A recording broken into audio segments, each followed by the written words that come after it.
Okay, in this lecture on value, utility, and price, I want to start by emphasizing a few things that Dr. Holtzman mentioned in his lecture last night. And the first thing is that as the Austrians conceive economics, economics begins with what is inside of us. It begins by reflective knowledge of what we know about human action because we are in fact human beings. And then from that beginning knowledge, it emanates outward to, let's say, empirical facts about human action like prices of things and patterns of production and business cycles and so on and so forth. And this process, as Dr. Holtzman mentioned, is all logically integrated. And so we begin with the fundamental principles, sort of reflective knowledge. We kind of unpack the meaning of human action, starting from these basic concepts, to see what is universally true about any and all action, what meaning we bring to it as human beings. And then we proceed to the more sophisticated, more complicated, more difficult aspects of human action, exchange and monetary prices, and, as I mentioned, patterns of production and so on and so forth. But the key thing to keep in mind is it all has to be integrated, right? When we go to the higher, more complicated levels, it must be logically built upon the simple, more basic levels. This, again, you see lots of similarities, perhaps, especially in this lecture, of what you might have seen in other mainstream economics courses, demand and supply curves and determination of prices and so on and so forth.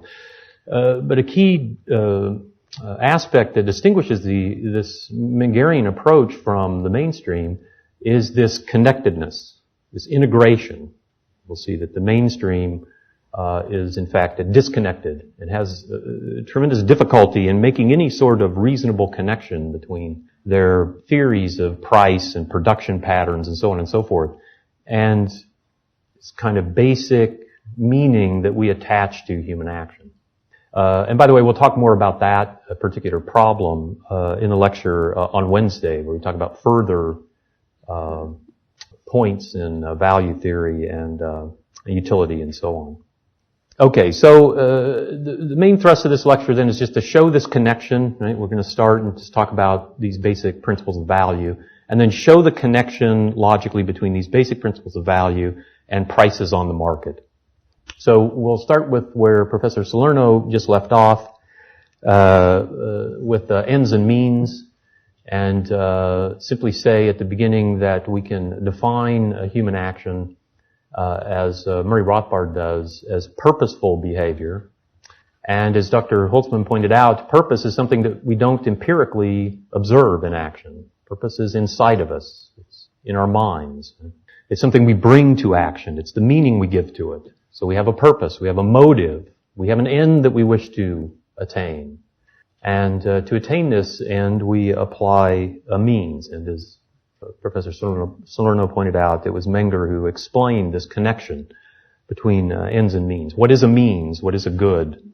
And how is it connected to our to the achievement of our ends?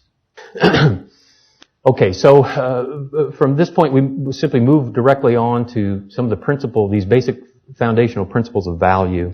And let's begin with this fact. And again, here we're just unpacking the basic meaning of action. We're thinking reflectively about what it means to act and some of these basic concepts that are built into human nature, we might say. And one of these is that, and again, Rothbard emphasizes this, one of these is that only individual persons act. So individual human beings are the agent of acting. There is no collective acting entity, and therefore we cannot, when we start to talk about social valuing of things, where individual people value things in the social setting, we cannot presume a collective entity of valuing and acting. This would be inappropriate. We would not be able to logically derive this from what we know the nature of action is. Action is of the individual person. So when we go to talking about valuing things in the division of labor, where we're all producing for the consumptive ends of other people, and having, therefore, if we're to economize, having to assess the valuations that other people are making in their minds to ensure that our productive activities are achieving something of greater value, we have to explain this by coming up with, there has to be some process by which we can come up with a reasonable, objective assessment of what other people value. We can't just say, oh, society values this, such and such, and proceed on the fiction of some kind of collective evaluation. Now, another basic principle stems directly, Professor Salerno mentioned this, stems directly from the idea of scarcity. So scarcity, we know, is a fundamental principle of action, because if things, as he pointed out, if things are not scarce, if everything exists in superabundance, then, well, we don't need to act, right? We can engage in lots of activity, but we don't need to act, because under those conditions, we wouldn't be choosing, we wouldn't be valuing one thing relative to another, choosing the value of one thing, setting aside the value of another. We understand that this is part of action. We just contemplate our own action, and we see that choice is imposed upon us, so to speak, or is part of action because of the scarcity of things. So scarcity is fundamental principle of human existence. Despite what politicians say, it can't be overcome by any kind of subsidies or programs or institutional arrangements. The degree of scarcity of things can obviously change, but the fundamental existence of scarcity is bound up in the way things exist. Okay, so in every action we have to choose. Because of scarcity, we have more ends that we could pursue with a given means that we have, and therefore when we act, we're choosing from among the competing ends. And the question is, well, how do we choose? And the answer we've already seen is we choose according to our purposes. Now, to have a name to refer to this, we call this valuation, or Ludwig von Mises calls this valuation. So we value the different courses of action that we could take with a given means. And we then compare the value of different courses of action. And we choose accordingly. So we choose that course of action with a given means that we prefer, as we say. So we come to this basic concept in economics of preference. Preference is the basis of choice in action. And preference is simply a comparison of the value of different courses of action. So we always choose in accordance with what we value more or what we prefer. Notice that in order to choose, all we need to be able to say in our minds is one course of action is better and another is not as good. All we have to do is establish a rank order of value. We do not, as Professor Salerno mentioned, we do not need to assign cardinal numbers. We do not need to treat or assume that the value is a substance in order to choose. We just have to say, this is better, and this other alternative is not as good to me, and therefore I choose the better alternative. This is the idea of preference. It's an ordinal rank. Now notice again, if value is an ordinal rank, if we demonstrated this just from our reflective knowledge about acting, then to certain things follow from this, right? To certain logical possibilities are ruled out by the ordinality of preferences. But before we go to those, let's just mention a few other things about preference. Preference exists in action. Preference is part of our action. Preference is bound up in action. Preference, as we said before, is just the valuing by which we choose and therefore act. So we cannot conceive of preference as separate from action. This, again, is sometimes done by the mainstream. Paul Samuelson famously postulated the idea of revealed preference, where we have some sort of preference ordering on, that we could put out on a blackboard or something, and then we must, over time, act in accordance with this scale of values. That's not what Austrians mean by preference. Preference is not separate from action. It's not that we sit down on Monday and we write out a bunch of things that we're going to do during the week, and then we're forced on Wednesday to do that regardless of how we're valuing things on Wednesday. No. Preference is just what we're valuing in our minds when we choose and act. So it's bound up in our action. And for this reason, Rothbard points out that our preferences are demonstrated by our action. Joe Salerno mentioned this, right? You're all here, and so you're demonstrating that you're preferring this particular end to other alternatives that you might be pursuing with your labor and so on. So this is the key to how we know something about other people's preferences. Other people will demonstrate their preferences to us by their action. So entrepreneurs in the market then can obviously know something about our preferences as consumers when they see the pattern of our demands. And this is the manner in which, or at least the necessary condition by which, these entrepreneurs are able to economize their production decisions, achieving higher valued as opposed to lesser valued production processes. Okay, then we want to add two more points really about value itself, and these have been touched upon, but we can elaborate a bit. One is the subjectivity of value. Now, what Menger and the Austrians mean by the subjectivity of value is just that value is in our minds. Value exists only in our minds. It's a state of mind. And therefore, it has no extensive property. Nothing about value exists outside of our mind. And if it lacks an extensive property, then it obviously is not subject to any measurement, because we cannot define a unit of subjective value.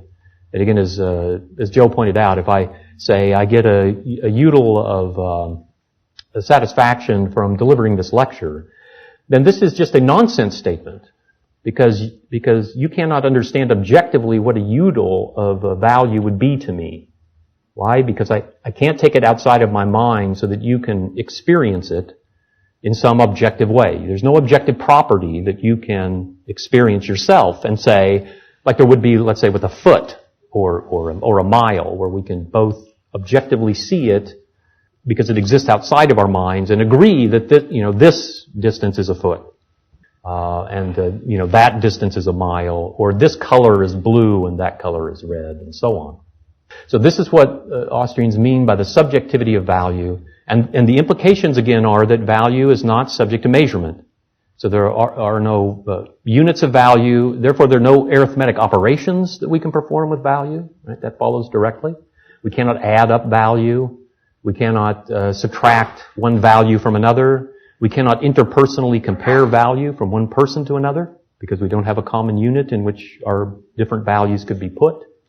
These are the implications of the subjectivity of value. And you see again that the mainstream is sort of ambivalent about this, right? They kind of want to have their subjective cake and they want to eat their cardinal cake too. They want to have it both ways, right? They like the idea, these basic ideas about human action are so powerful and ingrained in us that it's difficult, even if you want a mathematical system of economics, to forego them completely, right? It's sort of difficult to say, well, we just don't need to say anything at all about valuing things or about preferring or so on and so forth. We sort of, even in the mainstream, have to kind of grapple with this difficulty of how do you reconcile the subjectivity of value with an objective treatment of value, like a utility function. And again, we'll take up these questions in more detail on Wednesday. Then the other thing I want to mention about value, this I don't think has been mentioned yet, something else that we find reflectively by thinking about our action, is that value is not constant. Now this is a different idea, is a different concept. This doesn't have anything to do with the subjectivity of value. This is a different principle about value. The subjectivity of value only has to do with the fact that value is a product of our mind only. What we mean by the lack of constancy in value is that there isn't a constant quantitative relationship between external factors in the world that affect our action and the action itself. So, let's say if the price of gasoline goes down by 20 cents, this doesn't lead always in every case, let's say every case for me or you or anyone else, to a particular quantitative response on our part in terms of our purchase of gasoline. So if the price goes down by 20 cents, it isn't that I always buy one more gallon every time I buy gasoline. Right? There's nothing like that exists in human action. There's no constant connection between changes in the external factors that affect my action and the action that I choose to take. Okay, so there's no constancy. As Mises famously put it, everything in economics is a variable. There are no constants in human action. Now, if there are no constants in human action, then there can't be any functional analysis. Right? In order to do functional analysis, we have to have constants and variables. You have to write a function, right? Okay, well, functions always have constants and variables. And the constants permit you to do prediction and so on with the variables. So E is equal to mc squared, right? C squared is constant. And so we can, with a given energy, we can say what the mass would be, or vice versa. A given mass, okay, the energy converts in this fashion. So nothing like that can be done with utility, or with human action in general. Right? No demand functions. These don't exist. Why? Because every external effect, or every external cause, every external happening that occurs that influences the way I choose to act is assessed through my mind. I assess it, and then I choose to act accordingly. It isn't some sort of mechanical connection between the external factor, the price of a good, and my action. All of this passes through the mind. Right? The mind is judging everything in accordance with the suitability of action in attainment of the ends. Okay, now let me just mention again, as for those of you who are maybe a bit more advanced on this, what we'll talk about on Wednesday are the two ways in which the mainstream economists try to get around these restrictions on theorizing that stem from the logic of human action as we presented it, to try to establish some sort of mathematical treatment of economics. And basically these are two. With respect to utility, they're basically two. And one are quantitative representations of ordinal ranks. So we'll deal with those. And the other that you may be more familiar with if you've had some economic training at the principles level are indifference curves. So we'll talk about indifference curve analysis also on Wednesday. Okay, now a few other fundamental things, and then we'll go on to the higher level, to the price, the theory of price and how it's built upon this foundational analysis. First, we need to point out that not only is value subjective in human action, so that we say, I value a tube of toothpaste, and so I go to Walmart and I buy a tube of toothpaste, and it satisfies my ends in particular ways, and this is where the value comes from. But so is cost. Because as we've seen, all action is predicated upon a choice between two alternatives. The one that I choose and the one that I would have chosen had the best alternative not been available to me. I choose to get the toothpaste, pay $2 maybe to buy a tube of toothpaste, instead of using the $2 to buy what I would have bought had I anticipated something more valuable than the tube of toothpaste, or if the tube of toothpaste would not have been available to me to purchase. So the cost too is fundamentally subjectively determined by me. There's no necessary objective cost that's imposed upon my action. I assess it mentally. I say, I buy the tube of toothpaste instead of a new notebook, and I subjectively value that notebook less than the tube of toothpaste.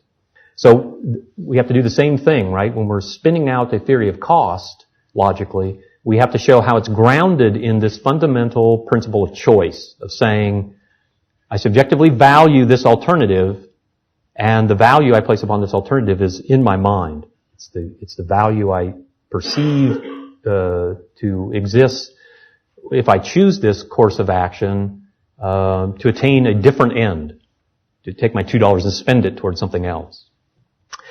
Okay, choice in action also then presupposes profit, right? If I'm choosing and one thing is more valuable than another, it presupposes a difference in value. It presupposes that I'm gaining when I choose. And this is the idea that we call profit, the concept of profit, right? When I act, I anticipate a gain. I'm giving up something I value less. I'm gaining something that I value more. And as Professor Salerno pointed out, one of the mistakes of the classical economists was to perceive profit in purely objective terms, just monetary profit in the market, right? And that monetary profit in the market is very important, but it's really just a manifestation of a more fundamental principle of profitability. And this more fundamental principle, subjective profit or psychic profit, whatever you wish to call this, is inherent in any and all action. We only take an action when we anticipate that it will be profitable to us, that the course of action that we take is more valuable than the one that we give up. And of course, much more will be said about this later in the week. Or we could put this in a slightly different terminology. We could say that all action is economizing, right? With a given means, we strive to attain higher valued ends. We choose them over the lower valued ends. And for a given end that we wish to attain, we strive to attain it with lower cost means. So given that we have a choice there too, right? In other words, in most of our actions, they can be attained with a different combination of means, with different sets of combinations of means. We would choose from among those different sets of means according to the value that we place upon them. I want to have my lawn mowed, let's say, and I can arrange productive factors in different ways to have my lawn mowed. I could do it myself with a push mower. I could buy a riding lawn mower. It's more capital intensive, right, and less labor. I could hire the neighborhood kid to do it.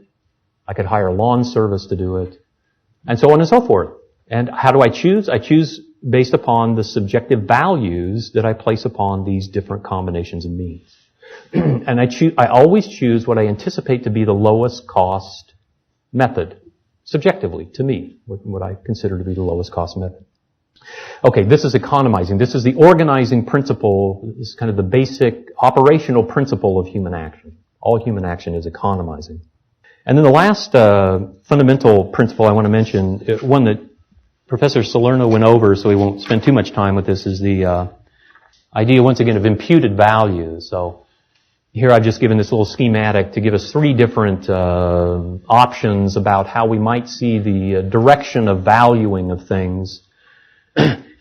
So this is Menger's, the top one is Menger's position. Value starts in our mind. Right? So we value an end. I want to have my lawn mowed. Then we value the consumer good by which this end can be attained, right? The value that the fundamental value that I have is, the beauty of the yard or whatever. And the consumer good is having the lawn mowed. And then from that value, I impute value to the factors of production. So I say, because I want to have my lawn mowed, I value a lawnmower. Because I want to have my lawn mowed, I value my labor allocated into this activity, the gasoline, and so on and so forth. So this is the Austrian view. Remember, this view stems logically. This just follows directly from the logic of ends and means. There's nothing particularly fancy about this or difficult about this. This just follows directly from the fact that all value of things in action must derive from the value of the end that's to be attained. All value begins with the value of the end. And therefore, value must be imputed back to the goods, right? The value could never be fundamentally moving the other way. At least not in the sense that value could be independently embedded in goods. Okay, well that's the second option here, right? This is the British classical system of valuing according to cost of production, or the labor theory of value in Ricardo's version, where producer goods have intrinsic value. Value is assumed to be a property of the factor of production. An hour of labor has intrinsically, just like it has energy in it, it has also intrinsically, let's say, $10 of value. And so if I use 2 hours of labor to mow my lawn, the mowed lawn, the consumer good would have $20 would have a value of $20. Right? So the value here, the idea is that value is intrinsic to the factor of production, and then it's transferred to the consumer good by production. However much labor and other materials, factors of production I combine to make the consumer good, it then embodies this fundamental intrinsic value. Now notice this cannot be correct. This cannot be correct because value, as we've seen, always emanates from the value of the end that is to be attained. And therefore this view must be ruled out immediately. Now this third view is the neoclassical view, which says that the value of a consumer good, the price of a consumer good, the price of my lawn being mowed, $20 or whatever to mow my lawn, is jointly determined by the subjective value I place upon lawn mowing and the intrinsic value of the factors of production. But you'll notice again that this is no better, right?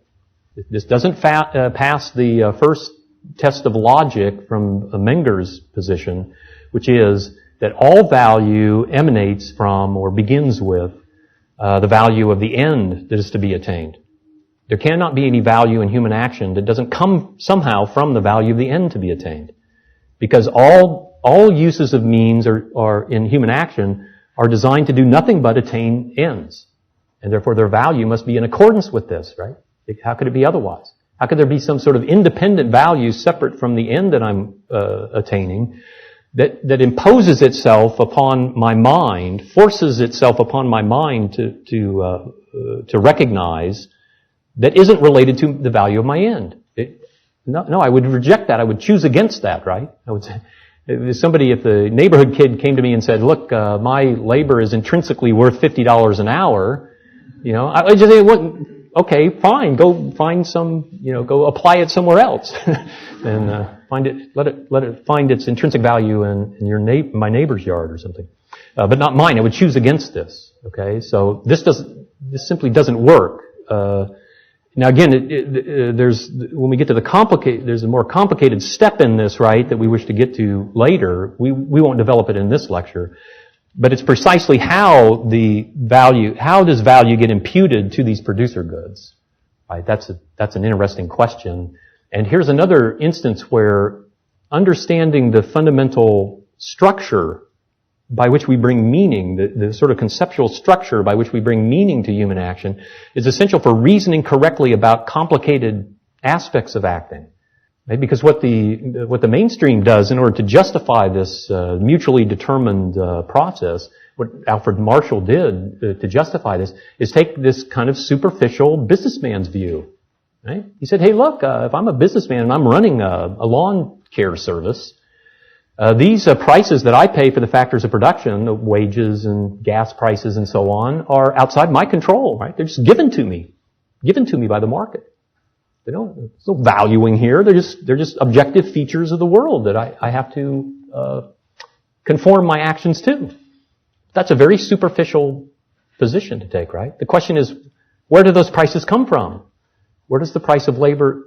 Is it really just a feature of the world, like the energy of labor, or the calorie properties of gasoline or something? Well, no, it's not. It comes from human valuing. Okay, so this is again the step that we wish to show. Okay, so next then let's go to the main task, which is the showing of this connection. How do we go now from what we've seen at the basic level about valuing and preferring and so on to the more complicated level where we're talking about the determination of prices? How do we connect these two things? How do we derive the theory of prices from this beginning point? Now, before we go through the logistics of this, and I put this off to the end because most of you who've had any economics have seen the logistics of this already. As I mentioned, the mainstream presents something very similar, looks very similar, especially at the principles level, to what we do. Why? Because you understand it, right? Because it seems perfectly reasonable and logical to argue this way. We value certain things as an end, ends that we have, and then we perceive that there are certain means by which these ends could be attained. So I'm hungry, I want a ham sandwich, so I'm willing to buy the ham sandwich, I pay a certain price, and price is formed by the interplay of supply and demand. All right, so we're more concerned with kind of this fundamental unseen meaning that we bring to this process, and not so much the kind of superficial logistics of how it works. Okay, so let me provide you with just an overview. This is the context within which price theory as developed by Menger and Mises and Rothbard, is placed. And this is what Mises calls appraisement. And this gets back to this problem that I mentioned at the very beginning. Okay, so up to this point, we've seen how you and I, in our own actions, as we choose, economize.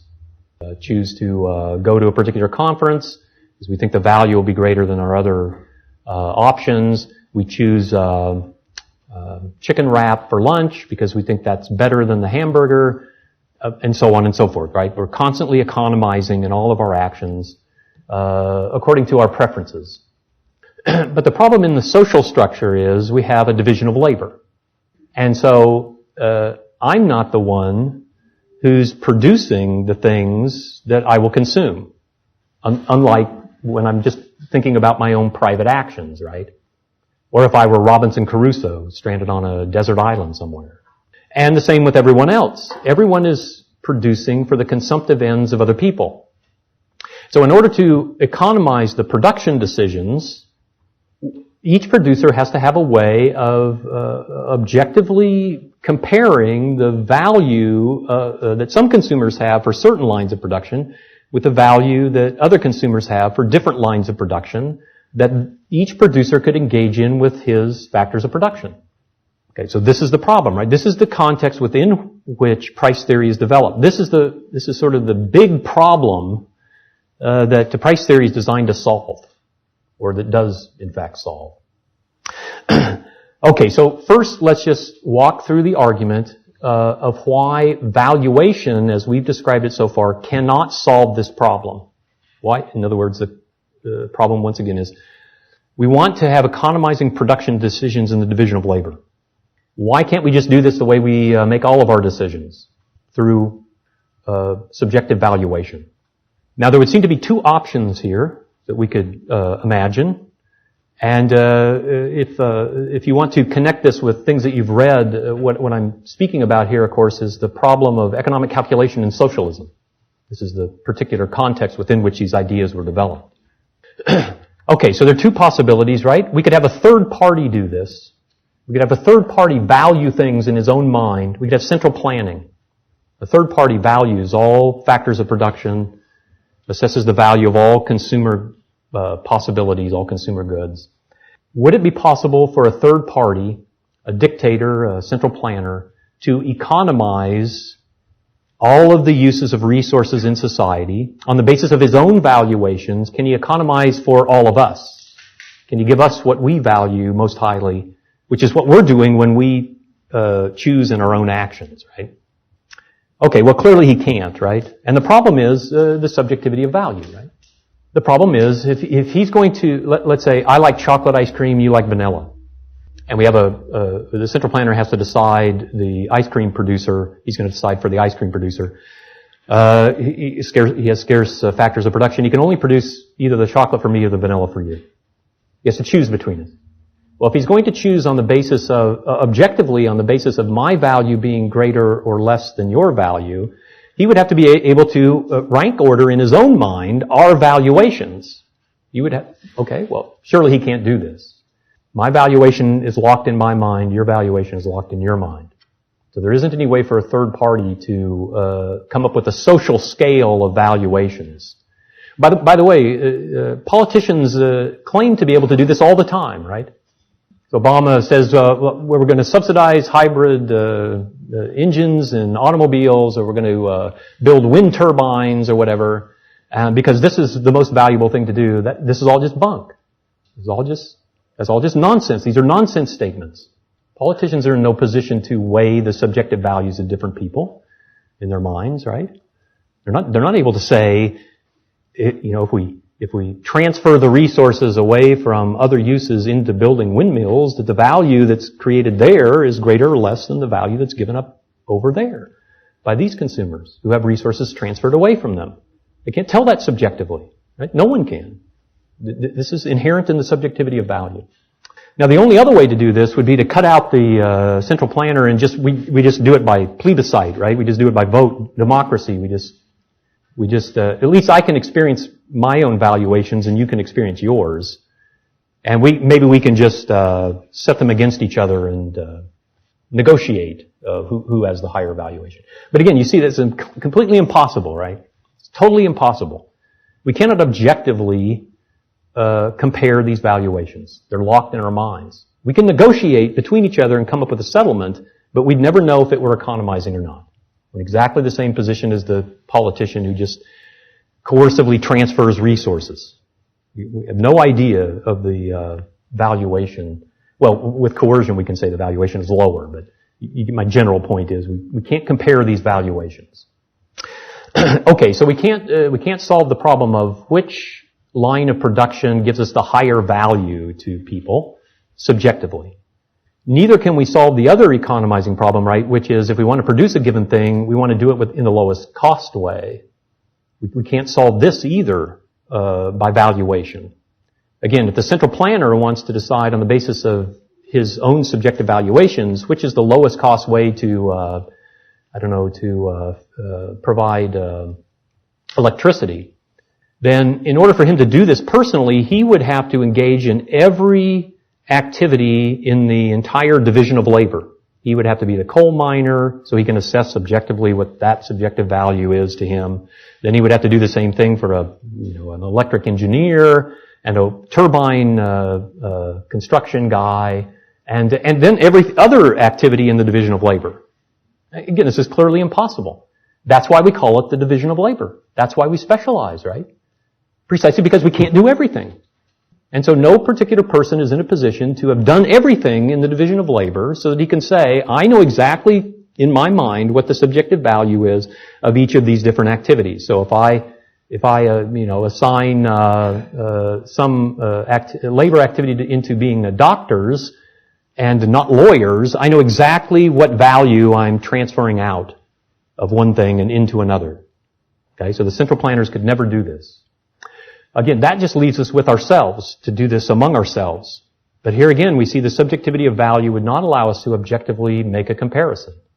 If we needed, for example, one more person to be a coal miner, and the decision came down to just you and me, so everyone else had been assigned to their jobs by some process, I would vociferously object.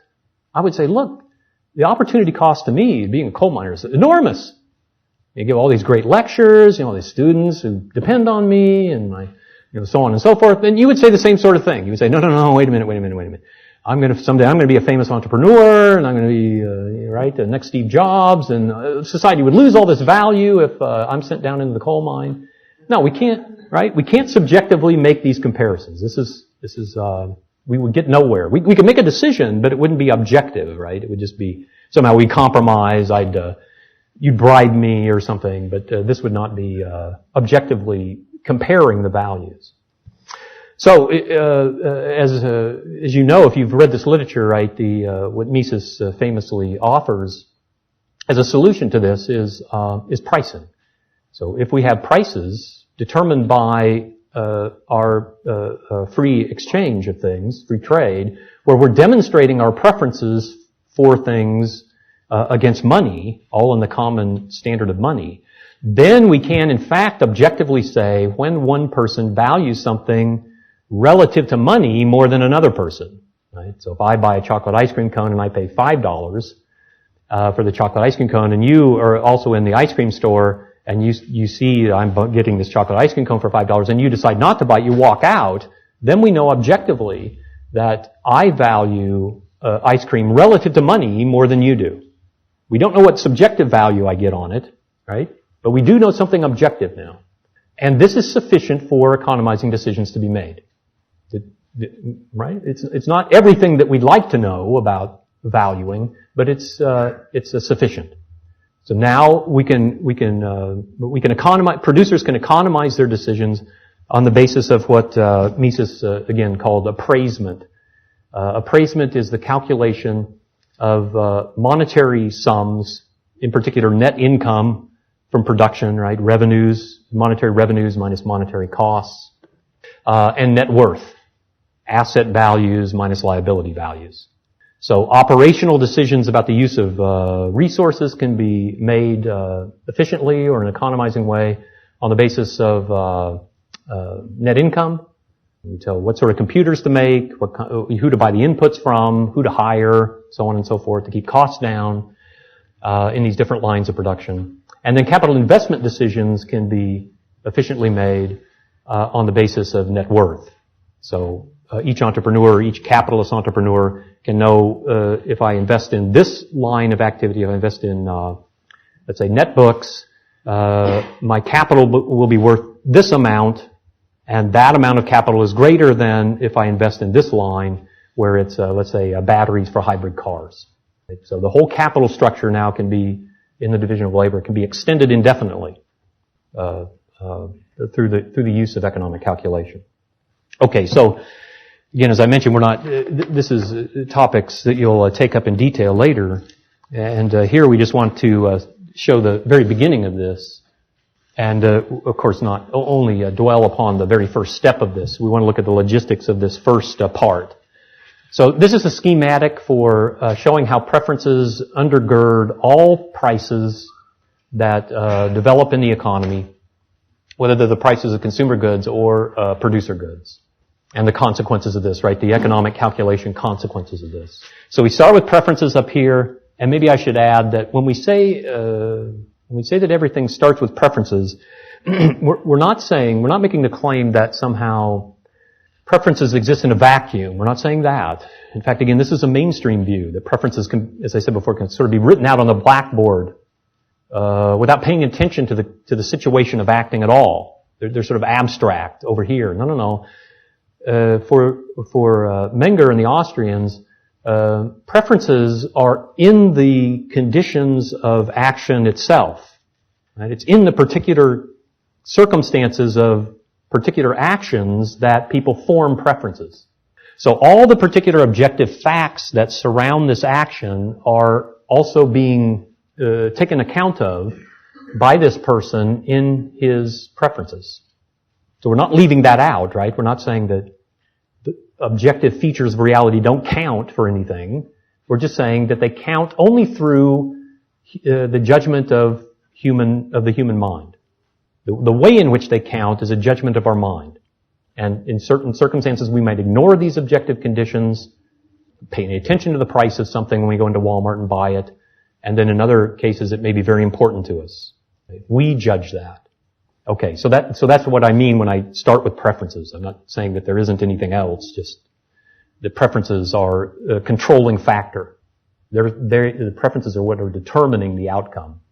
They're what determine demand and supply.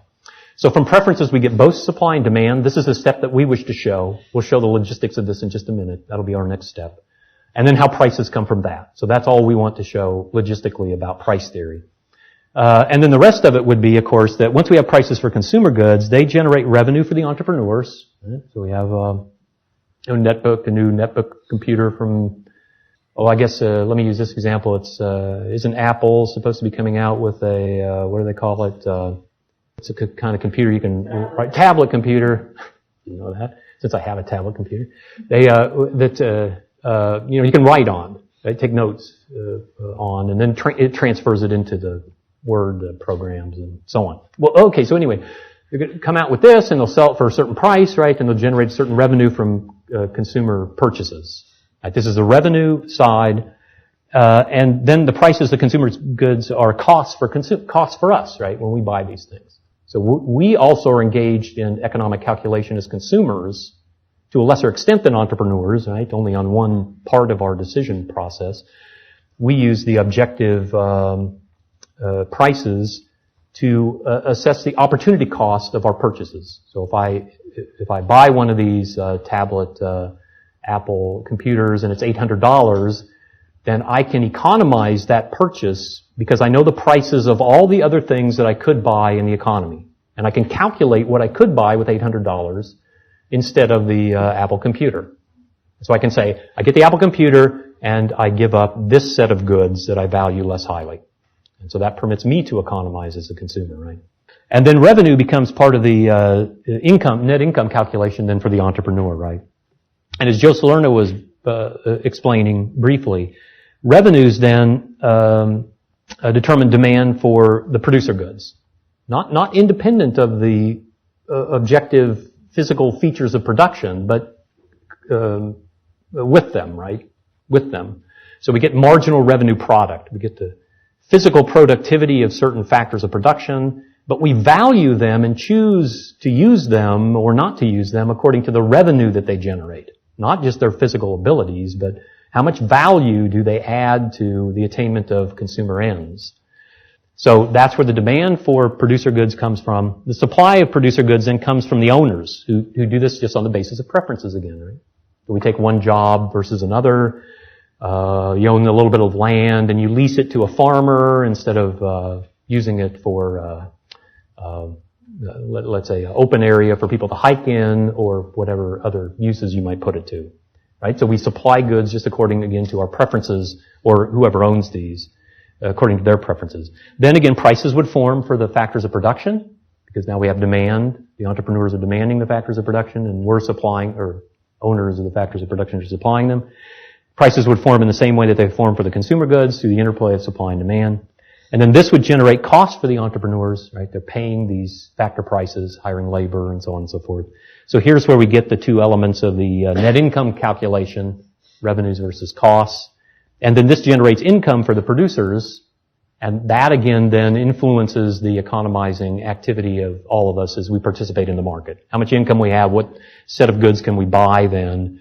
How do we choose between different productive activities where the income payment would be different or the compensation payment would be different and so on. Okay, so that's a schematic that puts the whole picture together, and you'll see different parts of this being explained throughout the week. Okay, so now let's get to the logistics of the, again, as I mentioned, just this first part, this is the easiest part, right? We just take, preferences for consumer goods of buyers and sellers, put them together, and see how a price emerges from this process. Now we do this with what Rothbard calls the first and second laws of utility, and these can be illustrated in my example here. Let's say we have this preference rank for a potential buyer or seller of Honda Civics.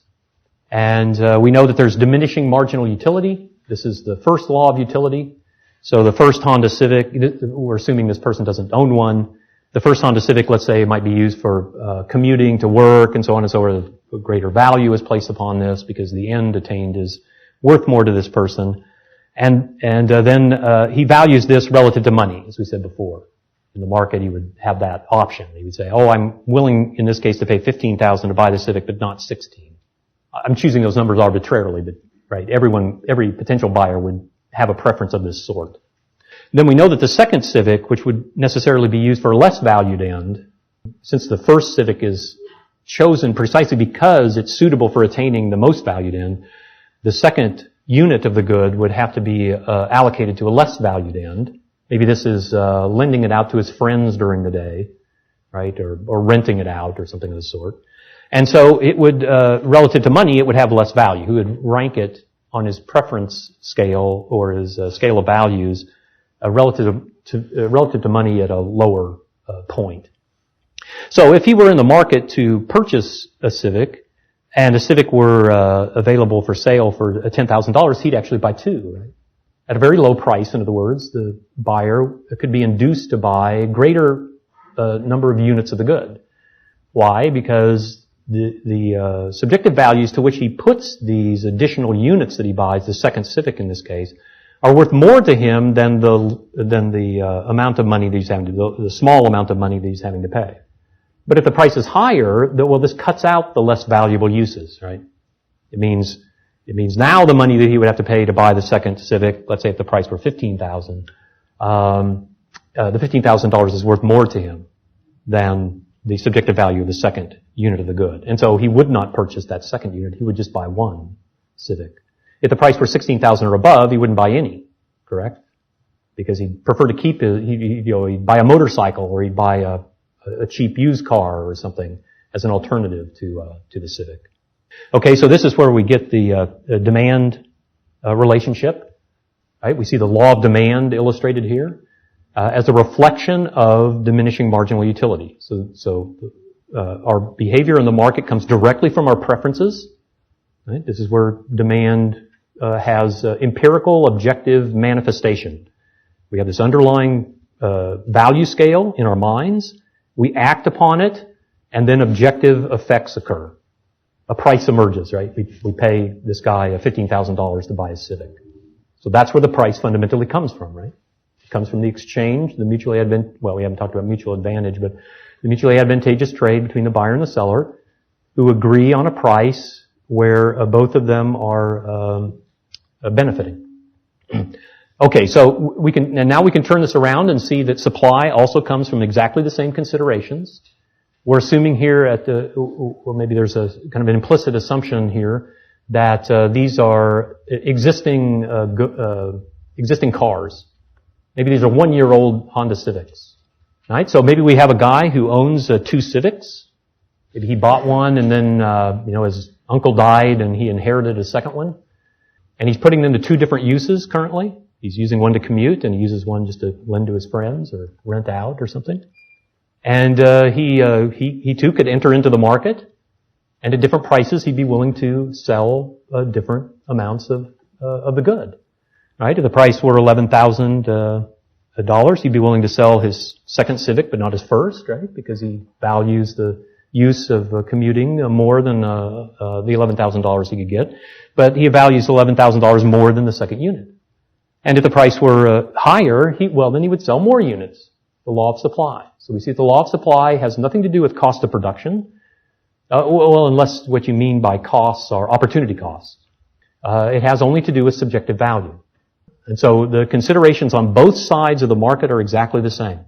They're just our preferences. We prefer one thing to another. Now again, remember, we're not going to do the complicated case where what if we have a Honda dealer? Don't cost of production somehow affect a Honda dealer's decision to sell? And by the way, real briefly, the answer to that is no. The answer to that is quite easily we can see the basic answer to this must be no. And the reason for this is once the good's been produced, production costs are sunk, right? Production costs are not part of the opportunity cost of selling a Civic. Once the dealer pays the production costs, well, that's too bad for him. Then the opportunity cost of selling the Honda Civic to any one customer is the lost opportunity to sell it to another customer.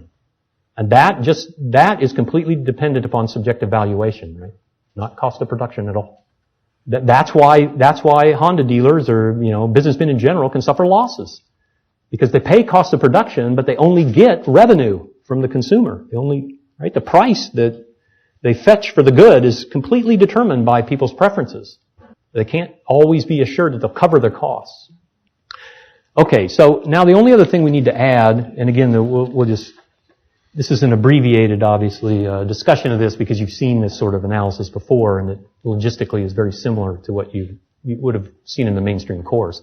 But all we need to do now is just create a market, competition in the market, more than one buyer, more than one seller. So let's say we have a stratification of buyers and sellers. This, by the way, would be just something we observe empirically. This tends to be empirically true of the world, that different people have different preference rankings. Right? There's some buyers who are more eager and some less eager, and some sellers more eager and others less eager relative to money. This doesn't have to be true, but it's typically true in the world. And when it is true, that means there would be competitive bidding. Right? The more eager buyers would be able to outbid the less eager ones, right, to obtain the good. The more eager sellers would be able to undercut the less eager sellers to sell the good. And it's that attempt on the part of people to economize based on their own preference rankings that creates the result in the market, what we call the market clearing price. So with these particular buyers and sellers, we see that the market would clear at $13,000. That price, in fact, would emerge in the market. That would be the market price. In other words, the Austrians are saying that all existing prices of goods right now in all markets, clear markets. That's why the price of gasoline is $2.29 right now and not $4 or let's say 50 cents. Because if the price were $4, given the conditions of demand and supply, if the price were $4 instead of $2.29, the market would not clear, right? The sellers would have unwanted, unsold goods. Their preferences would not be satisfied, in other words. They could better satisfy their preferences by lowering their price. And since all action is designed to satisfy our preferences, Well, the same is true of them. What would they do? They would lower their price. Because it's better for them to sell at that price, according to their own preferences, than it is to sell nothing at a higher price. They prefer that. So that's what they'll do. In fact, they will even anticipate what the market clearing level is. They don't have to do this by trial and error, right? Entrepreneurs can actually anticipate what the market clearing price will be and set it there in advance of those conditions emerging in the market. This is how they earn profit, in fact, by being first or more accurately, let's say, to anticipate the actual market conditions. So they have every incentive to do this. And so markets are constantly clearing. This, by the way, would even be true in cases where the sellers or the buyers retroactively find out they've made mistakes. Let's say retroactively they find out that they've priced their good too high. This still doesn't contradict what we're claiming here, that at the moment when a seller is asking a price at which maybe he can't actually sell the good, as it turns out, he still thinks that, in an ex ante sense, he still thinks that's the preferable price. He's setting it there because that's what he anticipates will, in fact, best satisfy his preferences. And as soon as he doesn't realize his end, what he does is then adjust his action to that fact. So you can see then, the last thing I'll just mention here, even though that this logistics of this looks very similar to what you would see in a mainstream course, we could draw the supply and demand curves, right, and the picture and what have you. The underlying claims are actually much different here. And again, we'll go into this more on Wednesday, but just one thing to point out that you can see right away. The Mengerian analysis is about explaining the factors behind the actual prices of goods in markets as they exist. It is not about explaining hypothetical prices. It's not about explaining long-run prices, what prices will tend to be, after all adjustments take place in the market. That's not what price theory is doing in the Mengerian tradition. The reason why price theory is dwelling upon this examination of what determines the actual prices of things, as I mentioned before, is because actual prices are what people use to economize. Actual prices are what we're using right now to make economizing decisions. What entrepreneurs are using right now to say, this is what I think I should be producing to sell 6 months from now. It's the actual array of prices that they begin with. And the same for us, right? The actual array of prices is how we say as consumers, oh, I think I will go to lunch today and eat at this place. Or I think I will buy this car next month. Or this set of clothes, and so on and so forth.